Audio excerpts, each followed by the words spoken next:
Assalamualaikum warahmatullahi wabarakatuh. Waalaikumsalam warahmatullahi wabarakatuh. Bismillahirrahmanirrahim. Alhamdulillahi rabbil alamin. Wassalatu wassalamu ala ashrafil anbiya'i wal mursalin wa ala alihi wa ashabihi al-mujahidin at-tahirin, amma ba'du. Bersabda Rasulullah sallallahu alaihi wasallam, "Iza sarratka hasanatuka wa sa'atka sayyi'atuka fa anta mu'min." Apabila perbuatanmu yang baik menyebabkan engkau bahagia, apabila perbuatanmu yang baik menyebabkan engkau gembira, dan perbuatanmu yang jahat menyebabkan engkau jadi susah, itulah tanda bahwa di hatimu masih ada iman.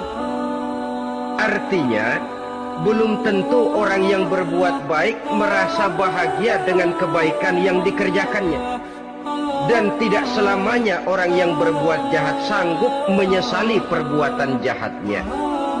Oleh karenanya, apabila iman masih ada, apabila hati masih hidup, perbuatan yang baik menyebabkan orang gembira, perbuatan yang jahat menyebabkan orang susah dan gelisah hatinya. Ini mengandung pelajaran. Sekali kita berbuat baik, jangan sekali-kali menyesali kebaikan itu. Sebaliknya, satu kali kita melakukan kesalahan, hendaknya selalu menyesalinya. Kadang-kadang dalam kehidupan, karena orang tempat kita berbuat baik itu rupanya membalas air susu dengan air tuba, kita lalu menyesali kebaikan. Lahirlah kata-kata, "Nyesal saya nolong dia." Ibarat pepatah katanya, nolong anjing kejepit. Waktu kejepit setengah mati kita tolongin, begitu selesai dia dari kejepitnya malah kita digigitnya. Saudara hadirin yang saya muliakan, dalam kehidupan sehari-hari barangkali ini kena filsafat yang disebut dorong mobil mogok.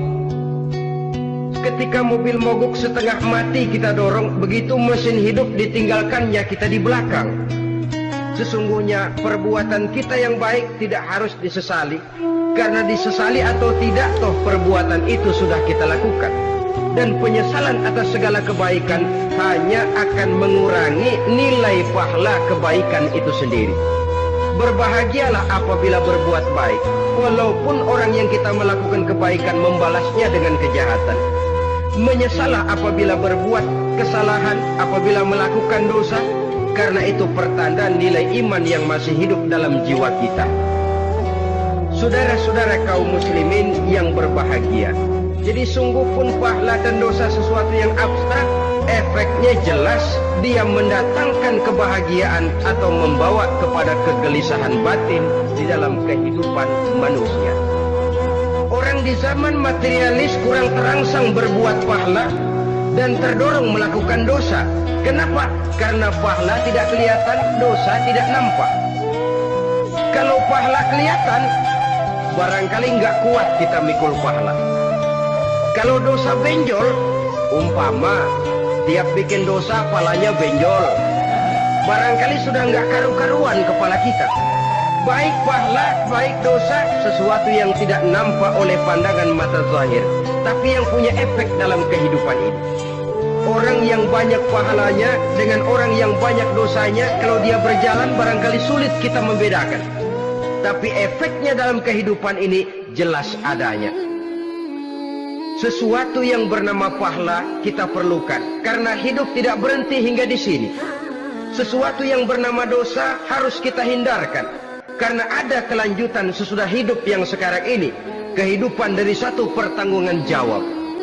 Itu sebabnya Imam Ghazali dalam bahasa yang indah sekali berpesan, "Jaddidis safinah fa innal bahra amiq wa khuziz zad fa innas safara ba'id."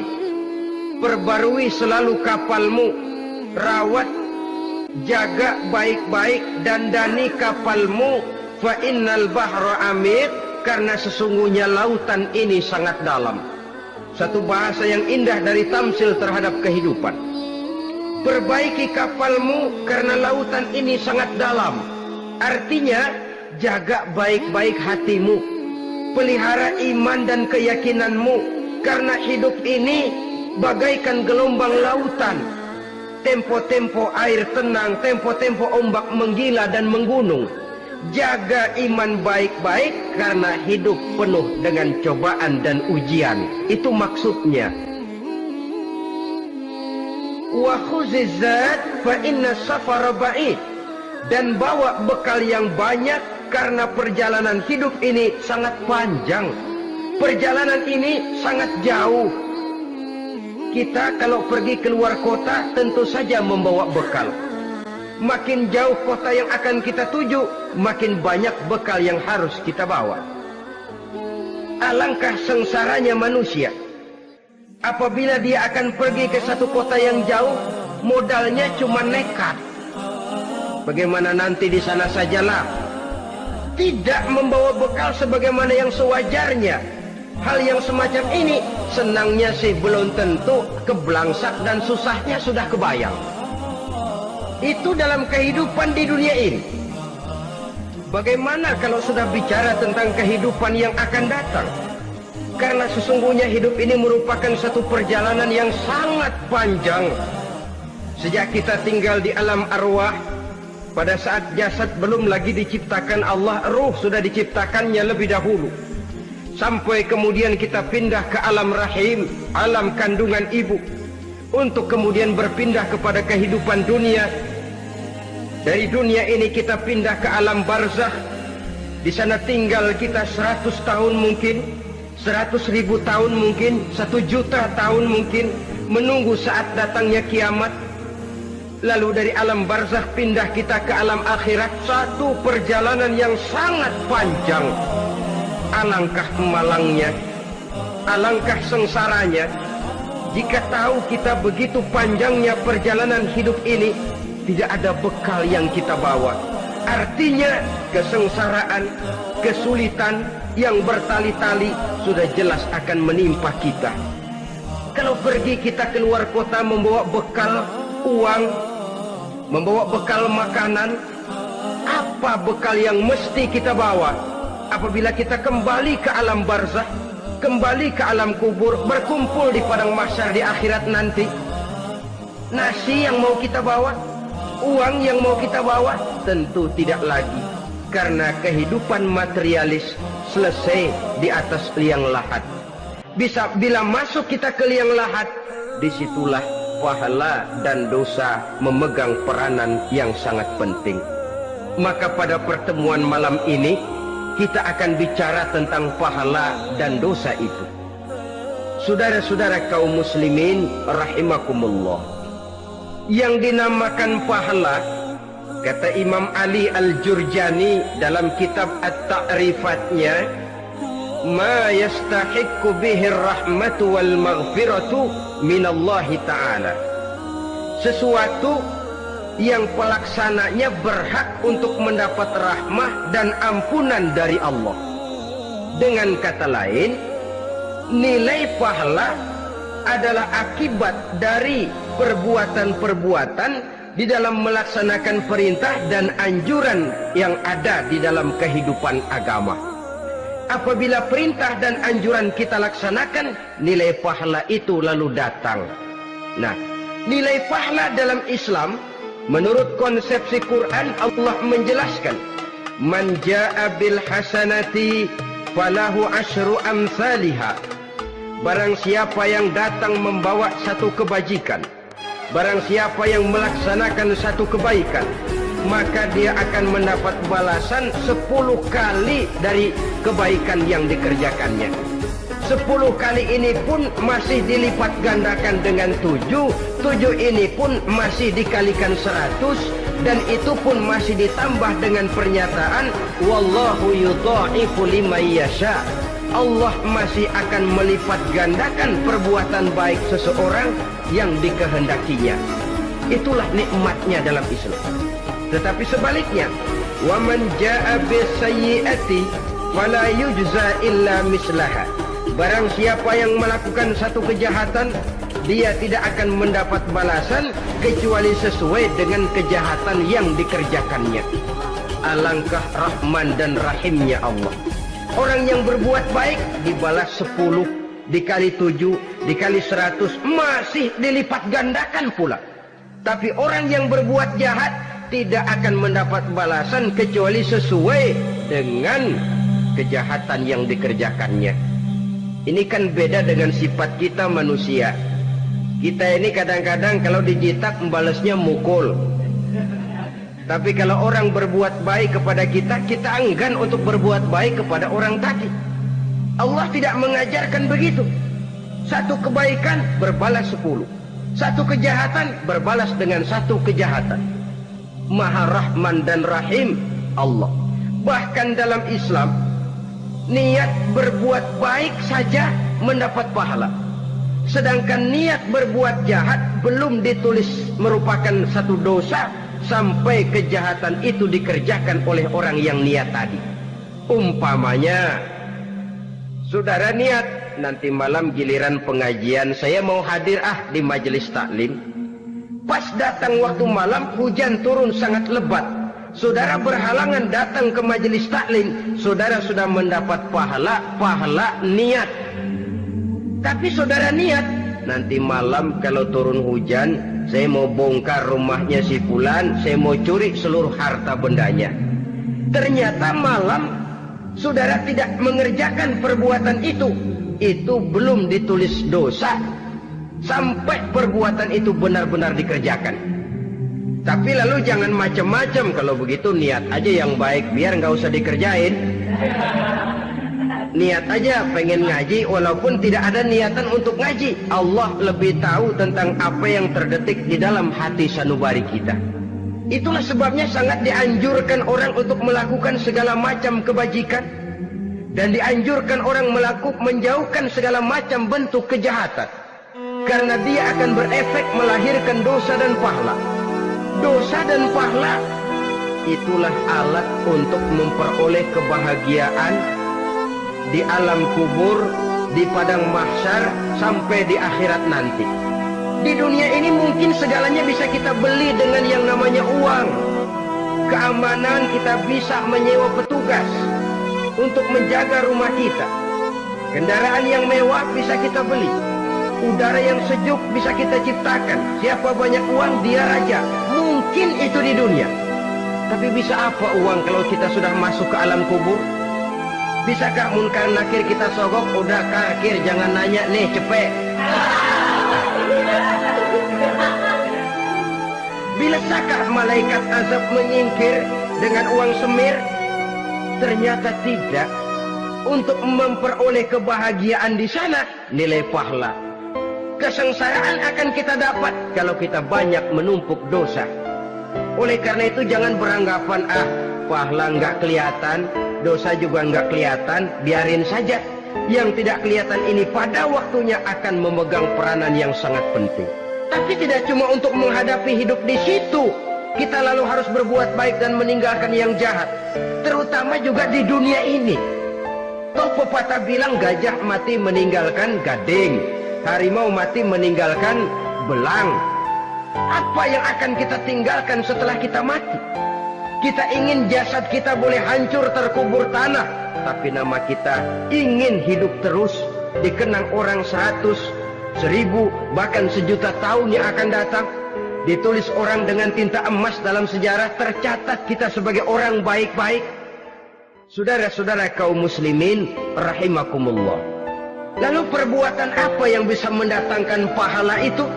Saudara-saudara, semua perbuatan yang diperintah dan dianjurkan oleh Allah, yang dikerjakan dengan ikhlas hanya untuk mencapai ridho Allah, mendatangkan pahala. Kadang-kadang menurut pendapat kita remeh, tapi nilainya di sisi Allah besar. Itu pahala. Menghitung pahala itu hak prerogatif Allah. Perbuatan yang ringan Allah mau berikan ganjaran yang besar, itu urusan Allah. Misalnya kata Nabi, la tahqiranna minal ma'rufi syai'an. Jangan kamu menganggap remeh perbuatan baik walaupun kecil. Jangan merasa sulit melakukan perbuatan yang mengandung pahala. Bertemu dengan teman, muka kita cerah, berpahala. menyingkirkan duri di jalanan berpahala, menolong orang yang sesat, memberitahu orang yang bertanya berpahala. Tidak sulit kalau kita mau. Yang diperintah dan dianjurkan oleh agama itu perbuatan yang mengandung nilai-nilai pahala. Masalahnya cuma tinggal mau atau tidak dan dikerjakan dengan ikhlas. Bertemu teman mukanya cerah, pahala. Menyingkirkan duri di jalanan, pahala. Sodakoh, pahala. Tidak berupa perbuatan, bisa berupa ucapan. Misalnya bersolawat, pahala. Bertasbih dan bertahmid, pahala. Kata Nabi, kalimatani khafifatani 'alal lisan saqilatani fil mizan. Ada dua kalimat yang enteng di lidah tapi berat di timbangan akhirat nanti. Apa itu? Subhanallah walhamdulillah. Itu kan amalan yang ringan, perbuatan yang mudah saja, tapi nilainya demikian besar dalam pandangan Allah. Jadi pendeknya, perbuatan yang bernilai pahala adalah perintah dan anjuran agama yang dilaksanakan dengan ikhlas semata-mata untuk mencapai ridho Allah, itu mengandung pahala. Niat dasarnya itu harus karena Allah, landasannya harus karena ikhlas. Bukan cuma sekedar basa-basi, tidak karena ingin dipuji orang, tidak karena mengharap tanda jasa, tapi ikhlas semata-mata. Dari perbuatan yang paling kecil dan mudah sekali sampai kepada amalan-amalan yang besar dan memerlukan biaya yang besar, seperti melaksanakan ibadah haji, seperti jihad fi sabilillah, membangun masjid, membangun pondok-pondok pesantren, membangun pusat-pusat kesehatan, membangun jalan-jalan umum, termasuk menjaga keamanan. Jangan dikira loh, sistamling umpamanya, menjaga keamanan kampung tidak berpahala. Kalau diniatkan ibadah, menjaga ketenangan warga supaya mereka tekun ibadah, ikhlas karena Allah, itu juga bernilai ibadah. Keluar kita dari rumah, pergi pagi, pulang sore, peras keringat, banting tulang cari nafkah buat menghidupi anak istri kita. Kalau diniatkan ibadah, melaksanakan kewajiban sebagai kepala rumah tangga, membantu orang tua sebagai anak, itu juga perbuatan-perbuatan yang mengandung pahala.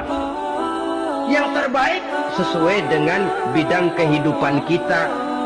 Ada orang yang dinamakan abid, ahli ibadah, pahala yang paling baik bagi dia banyak-banyak tahajud, sembahyang malam, wirid, zikir, tasbih. Ada yang dinamakan orang alim, pahala yang paling baik buat orang macam ini mengajar, menyebarkan ilmu, mendakwahkan Islam. Ada yang disebut wali, pejabat pemerintah, petugas. Amalan pahala yang paling baik buat orang semacam ini melayani masyarakat, bekerja di bidangnya sesuai dengan profesinya.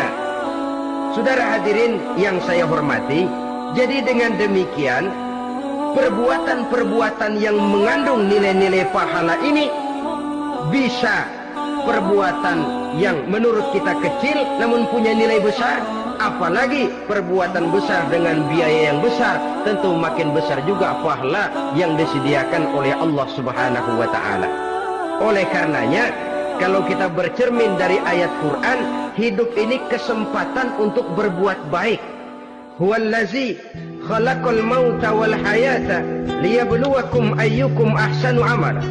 Dialah Allah Tuhan yang telah memberikan hidup dan mati kepadamu untuk menguji kamu siapa di antara kamu yang paling baik amal perbuatannya. Jadi tidak saya rinci, tapi cukuplah satu penjelasan global. Perbuatan yang berpahala adalah perbuatan melaksanakan perintah Allah atau anjuran Allah dengan dasar ikhlas, dengan tujuan untuk mencapai ridho Allah semata-mata. Lalu apa perbuatan yang mengakibatkan dosa itu? Saudara-saudara, dosa lahir akibat melakukan larangan Allah atau mengerjakan yang dicelaknya. Nah, para ulama ada yang membagi dosa itu menjadi dua bagian. Ada dosa-dosa kecil, ada dosa-dosa besar.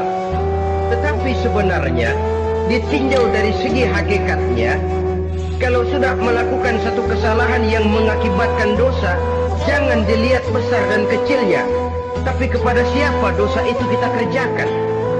Sebab kalau dosa kita anggap satu yang kecil, orang akan terangsang untuk mengerjakan yang kecil-kecil saja. Sehingga dengan demikian, yang kecil pun akan menjadi besar kalau ditumpuk-tumpuk.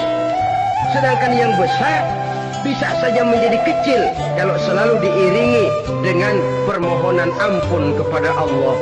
Itu sebabnya para ulama sufi, orang-orang tasawuf mengatakan la saghair ma'al istimrar wala kabair ma'al istighfar. Tidak ada dosa yang kecil kalau dikerjakan terus-menerus, dan tidak ada dosa yang besar kalau digempur tiap saat dengan perbuatan istighfar atau memohon ampun kepada Allah Subhanahu wa taala.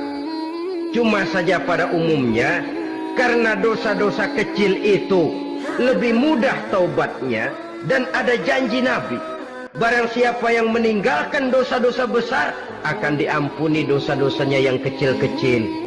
Oleh karena itu, pada kesempatan ini kita akan juga bicarakan apa saja yang termasuk klasifikasi dosa-dosa besar, dengan harapan kita bisa menjaga diri, menyelamatkan diri, jangan sampai terjatuh ke dalam dosa-dosa yang besar tadi. Tetapi bukan berarti kita harus terangsang melakukan dosa-dosa yang kecil. Biarin kecil ini, tobatnya gampang. Dosa kelas teri. Dosa itu kan tidak kelihatan. Lalu terangsang melakukan perbuatan dosa-dosa walaupun kecil, kalau berlarut terus-menerus dia akan tumbuh menjadi dosa yang besar. Oleh karenanya, jangan sampai mengundang pengertian kalau kita membicarakan dosa-dosa yang besar lalu terangsang melakukan dosa-dosa yang kecil. Karena bagaimanapun juga dosa kecil dan dosa besar sama dalam arti kepada Allah kita melakukan kesalahan. Dan dosa yang kecil pun kalau bertumpuk, dia akan menjadi banyak. Saudara-saudara kaum muslimin rahimakumullah, ada beberapa jenis dosa-dosa besar. Jenis yang pertama, asyirku billah, syirik atau menyekutukan Allah. Dari sekian deretan dosa-dosa besar, syirik ini merupakan bapak moyangnya dosa. Dedengkotnya dosa itu syirik, menyekutukan Allah. Bahkan dosa yang lain Allah masih mau mengampuni, tapi kalau sudah syirik, menyekutukan Allah, itu sudah satu dosa yang tidak berampun sama sekali. Oleh karena itu tepat pesan Imam Ghazali tadi, jadi di safinah fa innal bahra amik, jaga iman, pelihara akidah, dandani kapal. Karena hidup ini gelombang lautan sangat dalam, hidup banyak cobaan.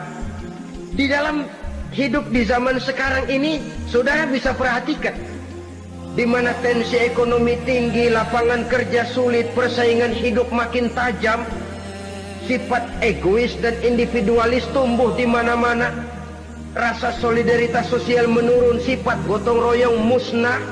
Orang mudah potong kompas, potong jalan, ingin cepat kaya, ingin cepat naik pangkat, ingin dapat kedudukan. Kadang-kadang akidah pun terjual, akidah pun musnah, jatuh ke jurang syirik pun tidak jadi soal. Itu yang kita khawatirkan. Kalau dosa-dosa yang lain Allah masih mau mengampuni, tapi kalau sudah jatuh kepada syirik, Allah sama sekali tidak akan memberikan ampun. Dalam kaitan dengan ini barangkali tepat sinyalemen Imam Ali itu. Andai kata kemiskinan merupakan satu kepribadian, saya akan membunuhnya lebih dahulu. Artinya memang kemiskinan ini sering mendorong orang kepada jurang kemusyrikan. Tidak tahan menghadapi godaan perut akibat tensi ekonomi yang tinggi, lapangan kerja yang sulit. Iman pun jadilah ditukar dengan 3 liter beras. Akidah pun jadilah dibarter dengan 3 bungkus supermi, dengan pakaian bekas, dengan obat-obatan. Tidak jadi soal baginya mengejar kebahagiaan yang relatif singkat, dengan mengorbankan kebahagiaan yang abadi. Persis ibarat pepatah, nyari jarum kampak hilang. Mencari sesuatu yang kecil, yang besar jadi sia-sia. Membela perut, mengorbankan akidah. Na'udzubillah summa na'udzubillah. Saudara-saudara kaum muslimin rahimakumullah. Ini fakta, ini kenyataan. Dan hal semacam ini tidak bisa diatasi cuma dengan ceramah, simposium, diskusi, seminar. Apalagi Nabi berpesan, solahu ummati bil ilmi wal mal. Umatku hanya bisa menjadi baik akidahnya dengan ilmu dan harta. Itu bahasa Nabi. Kalau bahasa kita sekarang, dengan ekonomi dan pendidikan. Ilmu, pendidikan, ekonomi, harta. Tanpa itu sangat besar kemungkinan kita bisa menjual akidah terjerumus di lembah kemusyrikan. Maka terutama kepada saudara-saudara saya, muslimin yang terpencil jauh dari kota-kota besar, yang kadang dalam kehidupan seharinya imannya sering digoda oleh supermi, akidahnya sering ditantang oleh pembagian beras, pakaian-pakaian bekas, obat-obatan dan sebagainya. Jaga dan bentengi akidah kita. Lebih baik nyawa berpisah dari badan, asal iman jangan berpisah dari hati. Kepada adik-adik saya para remaja, para pemuda di kota-kota besar, yang iman dan akidahnya sering ditantang dengan minuman-minuman keras, fasilitas-fasilitas yang menghanyutkan, yang secara terarah dan praktis sedikit demi sedikit menggiring kita untuk keluar dari nilai-nilai akidah. Hati-hati, jaga baik-baik, sebab intan paling mahal, mutiara paling berharga, tidak lain nilai iman ini. Tergelincir kita daripadanya, jatuh ke lembah kemusyrikan, jatuh ke satu dosa yang teramat besar, yang Allah tidak akan pernah memberikan ampun lagi. Ini dosa besar yang pertama. Yang kedua, qatlun nafsi illa bil haq, membunuh orang tanpa alasan yang benar. Di zaman kesulitan ekonomi kadang-kadang orang mudah nekat. Tengok saja, kadang-kadang karena pasar uang 100-200 perak saja nyawa bisa melayang. Kadang-kadang karena urusan yang remeh, salah omong, salah ambil, salah ucap, salah pegang, nyawa bisa jadi melayang. Alangkah murahnya nyawa, seakan-akan kita yang punya. Padahal nyawa itu hak milik Allah. Tidak pantas kita merampasnya, tidak pantas kita menghilangkannya dari jasad seseorang. Oleh karenanya, membunuh orang merupakan satu dosa yang sangat besar. Jangankan kepada orang yang seakidah, orang yang lain akidah saja pun, kalau dia hidup berdamai, rukun, berdampingan, kita harus melindungi. Apatah lagi teman seakidah sendiri. Saudara-saudara kaum muslimin rahimakumullah, pantas kalau Nabi menyatakan apabila dua orang Islam sudah saling berkelahi, berbunuh-bunuhan, al-qatil wal maqtul finnar, yang membunuh dan yang dibunuh dua-duanya sama-sama masuk neraka. Sahabat heran, ya Rasul, kalau yang membunuh masuk neraka sih wajar, tapi yang terbunuh kok neraka juga, kenapa? Kata Rasul, sebenarnya dia juga cuma sudah niat untuk membunuh, cuma keduluan saja. Andai kata dia tidak terbunuh, tentu dia yang akan membunuh. Saudara-saudara kaum muslimin rahimakumullah, Islam sesuai dengan namanya adalah agama damai. Kita tidak boleh mencari-cari musuh, walaupun tidak boleh lari kalau bertemu musuh. Oleh karenanya, pantang seorang muslim menimbulkan benih keonaran menjadi biang kerok buat lingkungannya. Sesuai dengan namanya, seorang muslim adalah seorang yang dalam hidup senantiasa berusaha menebarkan salam, menebarkan kedamaian, ketenangan dan ketentraman. Dengan prinsip musuh jangan dicari, bertemu pun jangan lari. Yang ketiga, termasuk dalam kelompok dosa besar ini, syurbul khamr, meminum minuman keras. Termasuk di dalam kata khamr ini ganja, morfin, narkotik. Sebab apa? Jenis minuman semacam itu tidak hanya merusak keadaan sekarang, tapi sekaligus merusak kehidupan yang akan datang. Kalau itu jatuh di tangan generasi muda, artinya kan merusak kehidupan masa depan daripada suatu bangsa. Karena apa? Remaja dan pemuda merupakan bentuk miniatur daripada kehidupan bangsa. Akan bagaimana warna umat Islam di Indonesia, bahkan akan bagaimana warna Indonesia 30, 40, 50 tahun yang akan datang, remaja sekarang jawabannya. Kalau remaja kita sekarang ini kerjanya cuma bisa nyekek botol,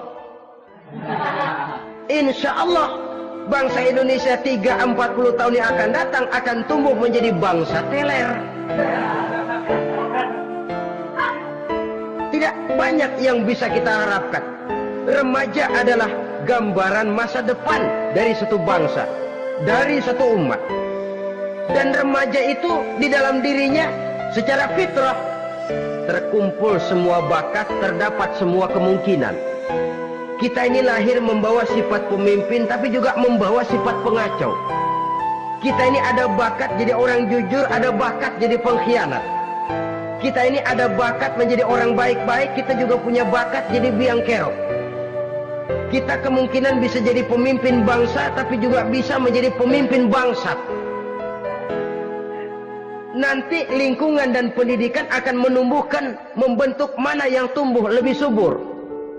Kalau lingkungan dan pendidikannya lebih banyak bercerita tentang kejujuran, maka nilai kejujuran yang akan tumbuh lebih banyak dalam jiwanya. Dan insya Allah diharapkan dia akan menjadi manusia yang jujur di kelak kemudian hari nanti.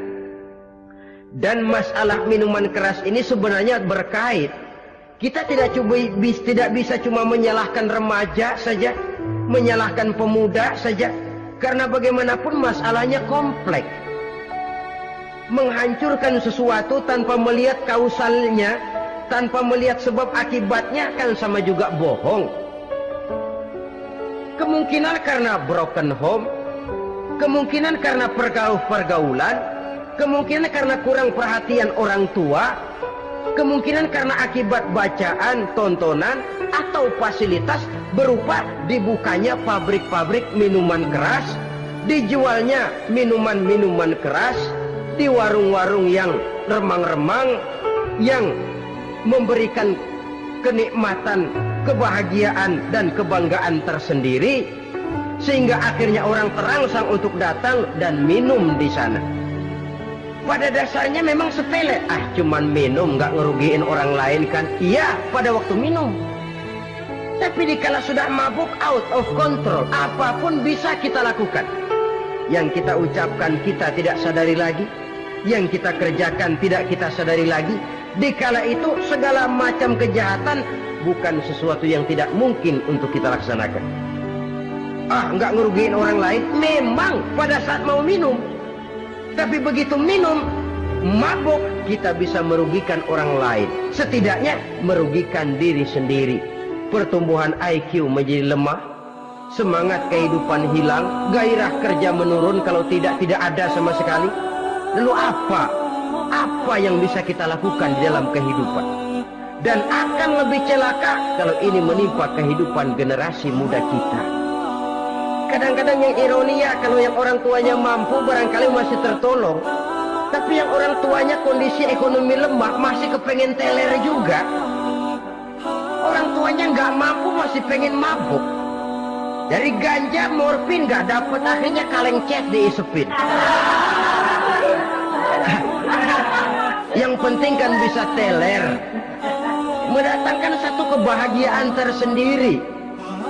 Itu sebabnya memang satu kejahatan menurut teori polisi ya, hanya bisa terjadi karena faktor N dan K, niat dan kesempatan. Niat ada, kesempatan ada, jadi orang jahat. Kurang salah satunya, biasanya kejahatan terbendung. Niat ada, kesempatan tidak ada, sulit berbuat jahat. Kesempatan ada, niat tidak ada. Tidak mungkin orang jahat.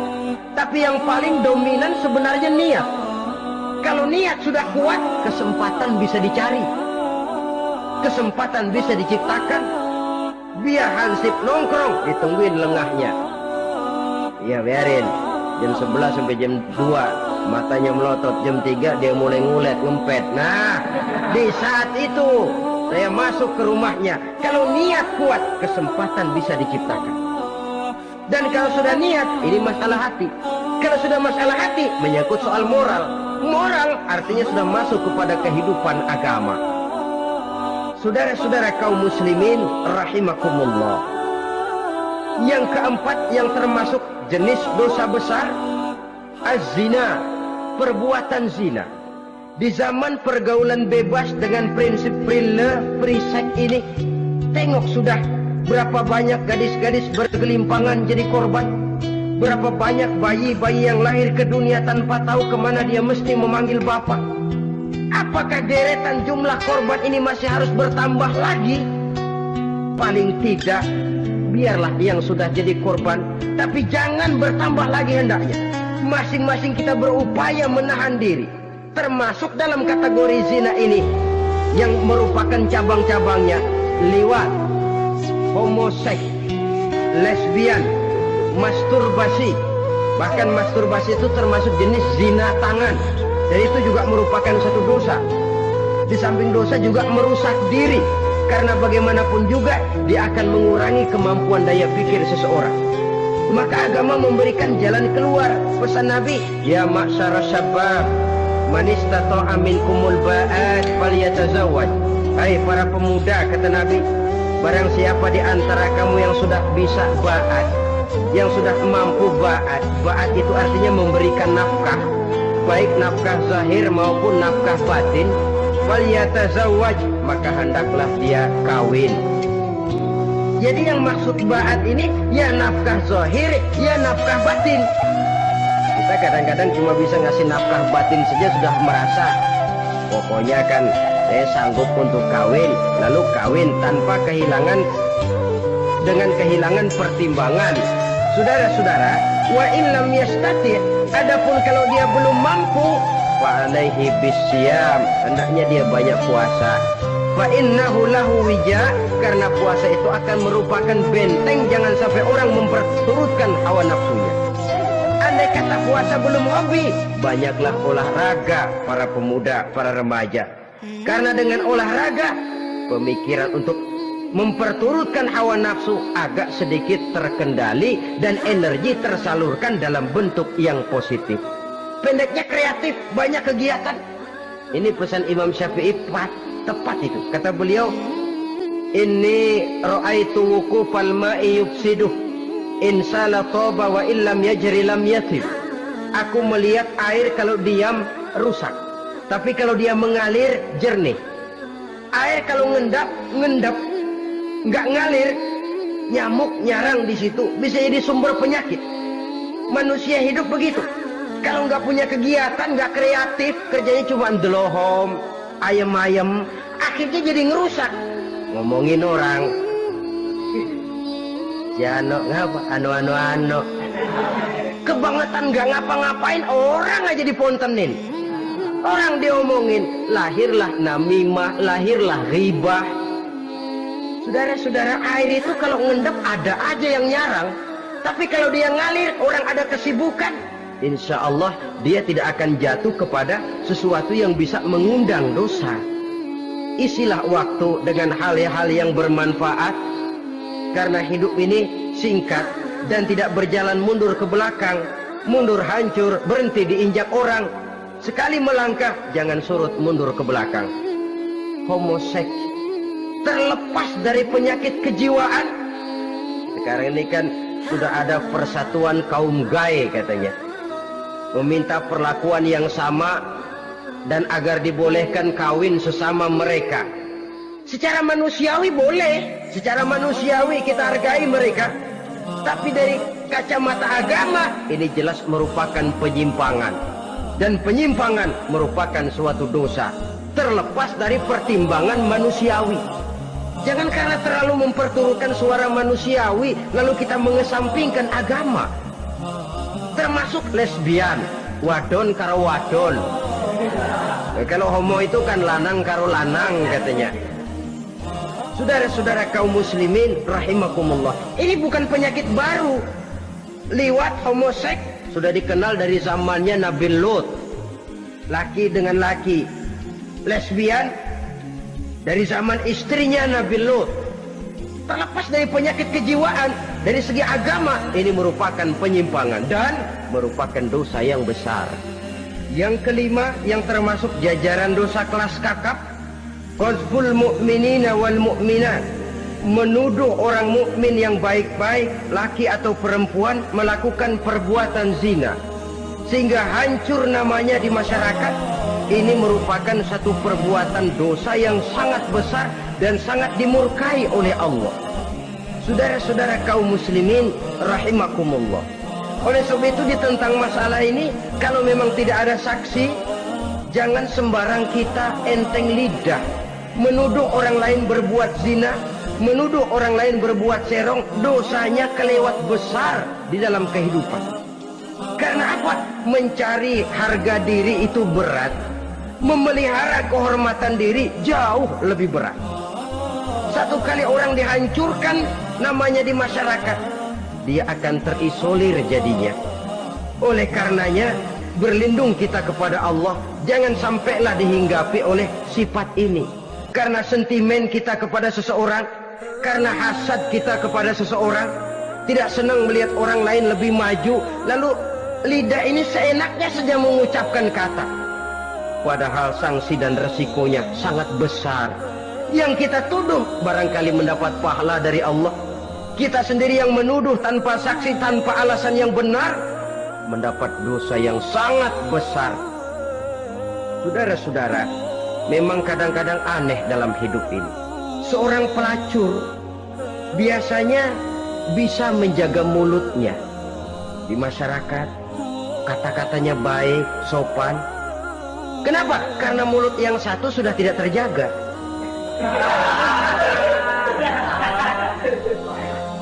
Kita kadang-kadang kehormatan bisa kita jaga, tapi mulut tidak terkontrol.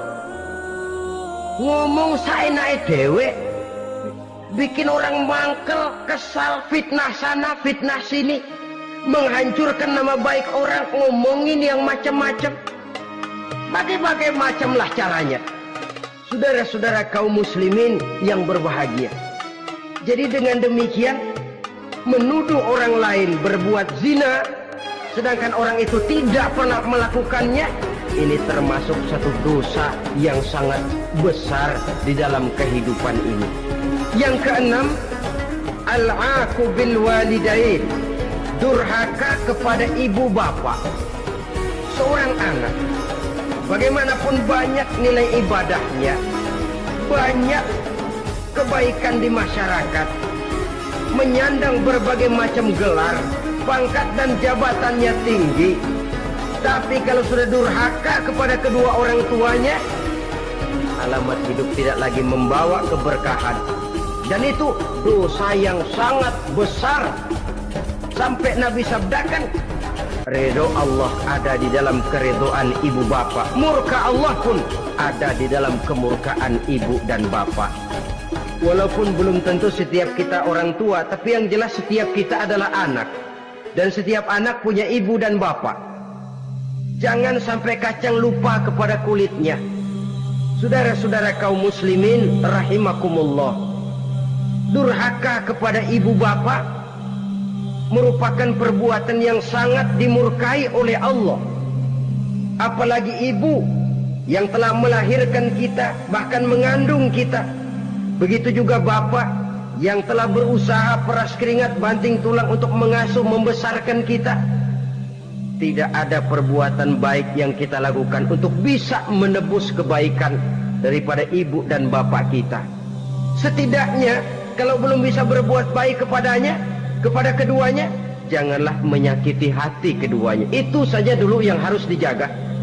Kadang-kadang sudah berbuat baik enggak, nyakitin melulu. Sudah nyenangin belum bisa, saban sehari nyakitin saja. Padahal kedua orang tua itu doanya manjur, sebagaimana sumpahnya juga bisa jadi kenyataan, dan sering bahkan menjadi kenyataan. Sampai ibu bapak sudah wafat, sudah meninggal sekalipun, kewajiban berbakti masih harus terus dilakukan oleh seorang anak. Lalu yang ketujuh, at-tawalli yaumaz zahfi, berpaling pada hari pertempuran. Orang sedang sibuk-sibuk menghadapi musuh, maksudnya berjuang membela agama ini, dia lari menyelamatkan diri. Pengecut, mental munafik. Ayo, kalau demi agama, mari kita maju ke depan. Allahu Akbar, yang besar Allah, yang lain kecil semua, maju. Orang lain maju serentak, dia mundur jauh ke belakang. Mental munafik, mental calo, istilah sekarang ini. Oh, itu calo, mental calo, Tuhan gedek banget itu. Coba ya, calo itu paling sibuk nyuruh penumpang naik, tapi sementara penumpang naik sampai ke tempat tujuan masing-masing, calonya nggak kemana-mana, diem aja di situ. Cuma orang aja disuruh naik. Saudara-saudara, kerja bakti, orang turun ke comberan, dia naik ke tempat tidur. Mundur di hari pertempuran, menyebabkan orang lain gugur, dia sendiri menyelamatkan diri. Mental pengecut, mental munafik, itu merupakan dosa yang sangat besar. Saudara-saudara kaum muslimin rahimakumullah, itu sebabnya agama itu memerlukan keberanian, memang, tapi bukan keberanian yang tanpa perhitungan. Sebab berani tanpa berhitung namanya berani babi. Kita berani kalau benar, kita harus takut kalau salah. Jangan dibalik. Salah berani, nekat namanya. Benar takut, pengecut namanya. Orang yang pengecut adalah orang yang takut membela kebenaran. Orang yang nekat sesungguhnya udah salah nggak malu lagi, udah salah nekat lagi, merasa rugi berbuat kebaikan, puas kalau berbuat kejahatan. Padahal Nabi pesan, siapa yang berbuat dosa sambil tertawa, nanti dia akan masuk neraka sambil menangis. Karena itu dipesan pula di dunia ini, sering-seringlah mencuci mukamu dengan air mata taubat, cuci lidahmu dengan zikir kepada Allah, bersihkan hatimu dengan air ikhlas. Saudara-saudara kaum muslimin rahimakumullah, kan ada toh orang berbuat baik nggak gembira, tapi berbuat jahat malah puas.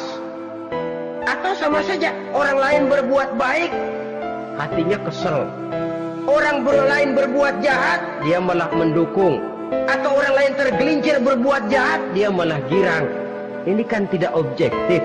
Karena yang berbuat baik, orang yang dia keselin, dia nggak seneng. Tetapi karena yang berbuat jahat, orang yang dia senengin, dibenerin juga. Itu nggak objektif namanya. Mundur di hari pertempuran pada saat saudara-saudara kita sedang menghadapi musuh, sikap pengecut yang sangat dibenci Allah. Yang kedelapan, termasuk kelompok dosa besar, aklu malil yatim, makan harta anak yatim. Kadang-kadang ada orang mengeksploitir loh nasib anak-anak yatim. Karena biasanya para dermawan peka kalau mendengar nasib yatim, memberikan santunan. Si yatim belum makan, yang ngurusin udah pada kenyang. Mengeksploitir, memakan harta anak yatim termasuk dosa yang sangat besar. Sehingga Nabi pesan, ana wa kafilul yatim kahataini yaumal qiyamah. Aku dan orang yang menyantuni anak yatim seperti dua jari ini di hari kiamat. Rumah yang paling dimuliakan Allah adalah rumah yang di dalamnya ada anak yatim yang hidupnya dihormati, hidupnya disantuni, keperluannya dicukupi. Maaf saja, tahap kita menyantuni anak yatim ini baru tahap setahun sekali. Kalau Muharram kita agungkanlah, kita besarkan. Lebaran yatim katanya, kita kumpulkan dana, kita usap kepala yatim, kita kumpulkan beras, kita bagikan hari itu. Perkara bulan depan kelaparan, kita tutup kuping. Perkara bulan berikutnya dia kelaparan, kita masa bodoh. Bahwa di bulan Muharram kita santuni yatim piatu itu sudah baik. Tapi akan lebih baik lagi kalau kita sanggup menjadi bapak asuh mereka, memikirkan sekolah mereka ada kontinuitas. Kalau mereka diasuh oleh orang lain, lalu bertukar agamanya, berpindah akidahnya, kita ngomel habis-habisan. Tapi kita ada kemampuan, kita tidak mau berbuat semacam itu. Ya sama juga bohong namanya. Saudara-saudara kaum muslimin rahimakumullah. Orang yang menyantuni yatim mendapat pahala besar. Tapi orang yang mengkorup harta anak yatim, dosanya juga sangat besar. Berhati-hatilah kalau kita diberikan kepercayaan oleh masyarakat untuk mengurus anak-anak yatim. Karena pahalanya besar, resikonya juga besar. Yang kesembilan, syahadatuz zur, sumpah palsu. Sebab sumpah palsu ini menggunakan nama Allah untuk sesuatu yang tidak benar. Nama kita saja dibawa untuk yang tidak benar, kita jengkel. Nama kita dipalsukan untuk sesuatu yang tidak baik, kita kadang-kadang jengkel, tidak puas jengkel, menuntut melalui saluran hukum. Kenapa? Nama saya dicatut. Bagaimana lagi kalau nama Allah kita pakai untuk bersumpah, sumpahnya palsu, menguntungkan kita, merugikan orang lain, Allah murka betul. Maka sumpah palsu termasuk deretan dosa-dosa besar. Apalagi yang ke-10, aklu riba, makan riba alias renten. Ini kan yang cepat mendatangkan uang. Kadang-kadang kalau yang bikin riba itu orang awam barangkali, ya masih kita maklumi. Kadang-kadang penyakit ini datang menimpa mereka juga yang kita kenal kebaikannya. Bahkan suka datang ke musola, rajin ke masjid. Kadang-kadang riba masih dimakannya. Karena ini cara cari duit paling enak. Duit utuh, tambahnya terus masuk. Na'udzubillah summa na'udzubillah. Itu yang diibaratkan dalam perjalanan Mi'raj waktu Nabi diperlihatkan neraka. Orang perutnya sebesar rumah dililit ular, diseret-seret itu hancur perutnya, dibulatkan lagi, diseret lagi, hancur lagi, dibulatkan lagi, terus menerus begitu. Dia berteriak, mengerang, mengeluh, mengaduh kesakitan. Nabi tanya, itu apa Jibril? Itu contoh dari umatmu yang suka makan riba Muhammad, makan renten. Saudara-saudara, ini kan mencekik leher orang. Orang sedang kesulitan, kelihatannya sih baik, menolong, tapi di belakang menolong itu nyekek. Di belakang nolong itu nyekek. Dan nyekek itu sebenarnya tujuan utamanya. Orang yang menjalankan riba pada dasarnya tidak punya perikman kemanusiaan kok. Kalau dia kelihatannya mau menolong, kelihatannya motifnya mencari untung di belakang itu. Jauh dari kemanusiaan. Yang ke-11, saudara-saudara, termasuk jajaran dosa besar itu qat'ur rahim, memutuskan silaturahmi. Marah, hobi sama marah. Kalau 3 hari nggak marahan sama orang, ngebet palanya. Selalu nyari gara-gara. Kalau udah marah berlaku perpanjangan waktu. Tahun, 2 tahun, kadang-kadang seumur hidup. Saudara hadirin yang saya muliakan. Apalagi mengurangi timbangan termasuk kelas dosa besar. Makan suap termasuk dosa besar. Semir menyemir dosa besar. Apalagi bunuh diri. Nah, bunuh diri dosa besar.